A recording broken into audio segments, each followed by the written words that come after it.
Et salut les disciples de la boxe, c'est Jean-Charles et bienvenue sur un nouveau podcast des podcasts de Boxe Attitude. Les gars, comment commencer le sujet du jour? Je suis assez perturbé moi-même parce que j'ai pas mal de choses que j'ai lues ce matin.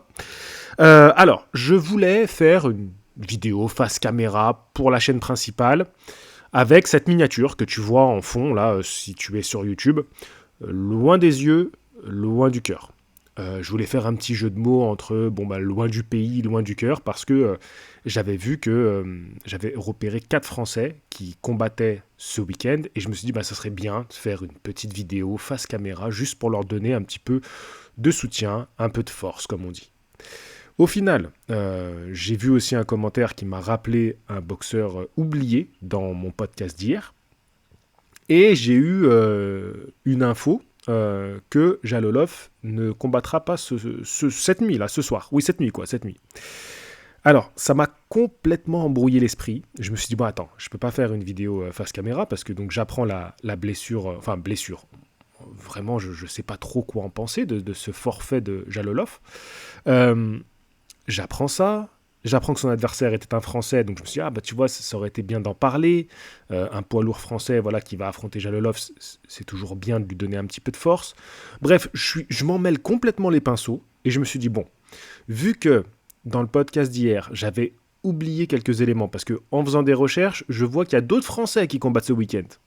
Je me dis, on va faire tout simplement un complément à la vidéo d'hier, enfin au podcast d'hier.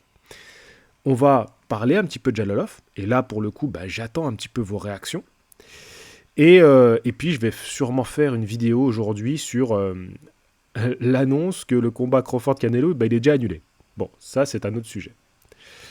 Comme je disais, je voulais intituler cette vidéo Loin des yeux, loin du cœur, parce que il faut que les combattants français soient loin pour qu'ils soient médiatisés. Là par exemple, on met en avant la tête d'affiche Mohamed Mimoun. Bon, ça je vous en ai parlé hier, je ne vais pas revenir dessus.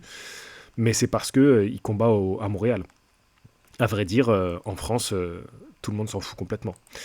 Voilà, bref. Bon, peu importe. Jalolov devait affronter David Spilmon, donc un Français, comme je vous disais, qui a 33 ans, qui a un palmarès quand même de 16 victoires, 11 remportées avant la limite, 8 défaites, 3 avant la limite et un match nul, et qui aujourd'hui est troisième français du classement sur 17 boxeurs français. Il est troisième derrière Tony Oka et Mourad Aliev. Donc, je tiens quand même à parler de ce nom, de la boxe française, l'air de rien, et qui pour lui avait une opportunité, et c'est ça qui est beau, d'affronter Jalolov. Donc, on sait bien, on imagine bien que vu sa fiche, et vu le moment où Jalolov en est dans sa carrière, suivi par Top Rank, ils le choisissent pour faire monter Jalolov. Ça, c'est une certitude. Mais, pour un combattant comme David, qui est donc un journeyman, l'idée, quand même, c'est de pouvoir te montrer, pouvoir potentiellement briller à ta manière et être rappelé dans des beaux événements. Donc l'idée c'est que tu vas faire une belle presta, tu vas tout tenter pourquoi pas pour aller gratter des rounds, pourquoi pas gratter le combat, pourquoi pas créer la surprise. Si tu fais tomber Jalolov, vous savez que le boxeur qui fait tomber un Olympien, c'est un tremplin. Le dernier en date auquel on pense, Martin Bacolé bien évidemment. Donc voilà, donc je voulais faire un peu de lumière sur lui, et puis je vous fais l'annonce tout à l'heure sur les podcasts de Box Attitude. C'est aussi pour ça que je me suis dit qu'il fallait que je réponde sur Box Attitude, parce que je partage la photo de la pesée. Donc normalement, quand j'ai la photo de la pesée, c'est réglé, c'est bon les gars. Donc je partage ça, je mets les drapeaux, je vois qu'il est français. C'est là que je le découvre. En fait, c'est ce matin en faisant la post que je découvre qu'il est français.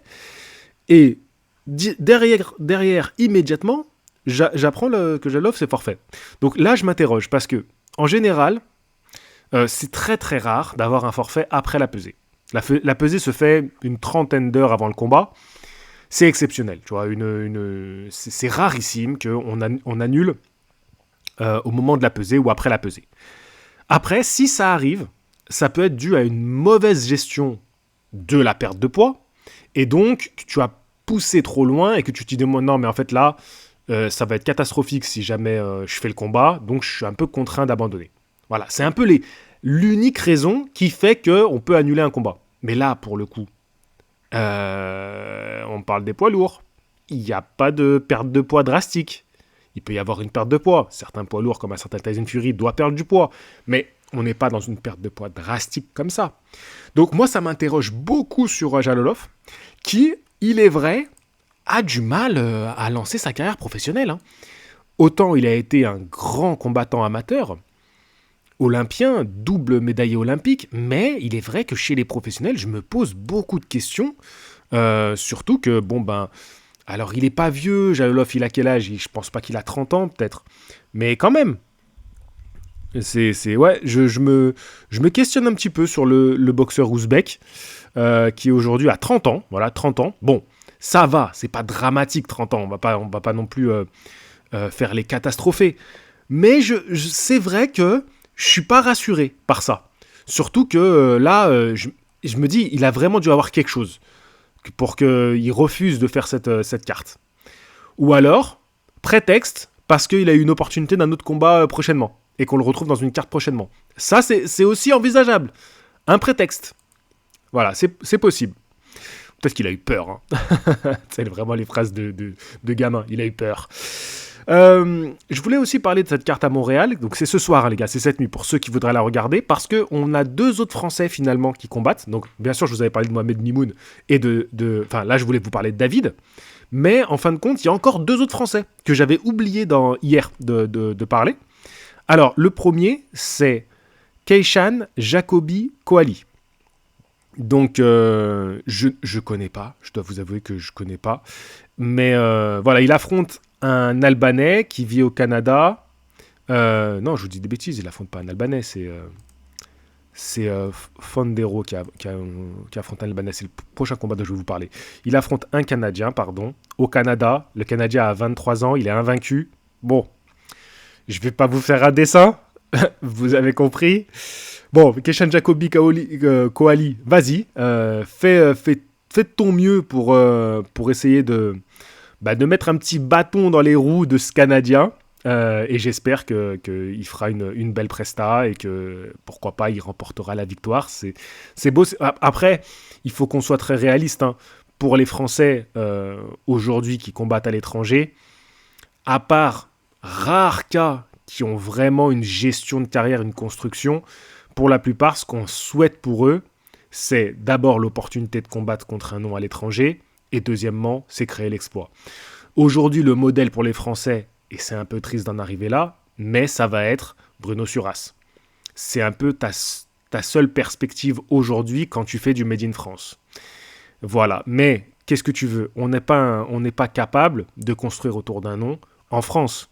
Vous voyez ce qu'on a essayé de faire avec Tony Yoka, c'était catastrophique depuis le début. Depuis le début professionnel, c'était catastrophique. Parce qu'en fait, on ne sait pas faire en France. Donc tout ce qu'on peut espérer, c'est du Made in France qui va être de tenter d'aller faire un hold-up à l'étranger. Et on a Moreno Fondero qui va affronter donc Edison Demage, donc qui est un Albanais, c'est ce que je vous disais. Alors, Moreno Fondero, moi je l'ai découvert sur la série télévisée, alors je dis série télévisée, je sais pas si vraiment ça s'appelle comme ça, mais en fait c'était dans les coulisses de l'INSEP, ça s'appelle Champion, je crois, avec championne, je crois, ça s'appelle comme ça, je crois, tout simplement Champion, hein, voilà, c'est pas un nom très élaboré. Et en fait, il y a 2 saisons, il me semble, et on suit notamment... Moreno Fondero qui, dans son parcours pour se qualifier en boxe olympique, hein, bien sûr, hein, c'est très intéressant, très attachant comme garçon, et donc il est passé pro il y a peu, et donc maintenant on va voir un peu comment il va évoluer chez les professionnels. C'est un peu un profil à la Christian Billy, hein, vous voyez un petit peu le boxeur.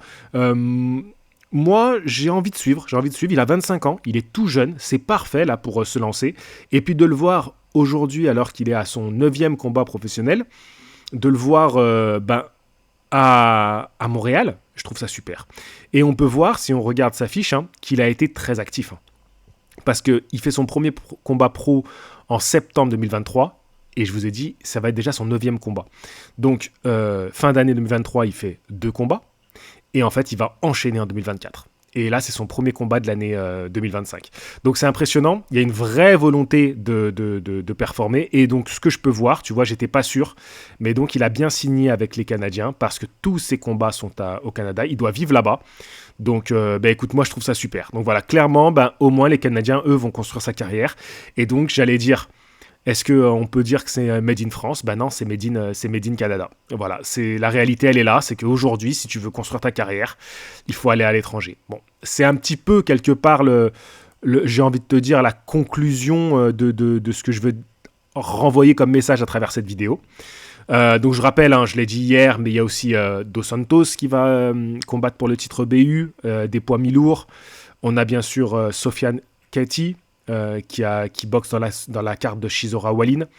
Et celui que j'avais oublié dans le programme, et donc je tiens à le dire maintenant, et on en reparlera parce que ça arrivera dans 2 semaines, le 15 février, en Espagne, on va avoir Sandy Messaoud qui va tenter d'aller décrocher le titre EBU des poids Walter contre Samuel Molina, espagnol. Donc, grosse force à lui. Pareil, lui aussi, il est habitué de ce genre de défi. Donc, je pense pas du tout que c'est quelque chose qu'il appréhende. Il a l'expérience pour ça. Par contre, c'est un titre vraiment dur. Aller chercher le titre BU. On sous-estime beaucoup le titre BU. C'est quelque chose, le titre BU. Et c'est déjà beau quand, en tant que Français, on va récupérer cette ceinture. Et on devrait bien plus la mettre en avant. Donc, très heureux en tout cas de cette opportunité pour Sandy Messaoud qui est en plus un vrai bonhomme, donc je le salue. Voilà, je vais pas faire beaucoup plus long, j'ai déjà fait long. Je tiens à finir en remerciant Rémi qui m'a fait un don sur la cagnotte pour payer les traducteurs. Merci beaucoup Rémi, donc si vous pouvez, il y a le lien dans la description si vous pouvez faire un petit don, ça m'aiderait énormément. Et la bonne nouvelle, c'est que j'ai reçu, ça y est, la traduction de la vidéo que je dois sortir demain. Donc dès demain, vous avez l'interview du promoteur japonais qui sort. J'ai vraiment hâte de vous sortir ça. Et encore merci pour tous ceux qui m'ont soutenu jusqu'à aujourd'hui. Je vous dis à la prochaine. Fighting!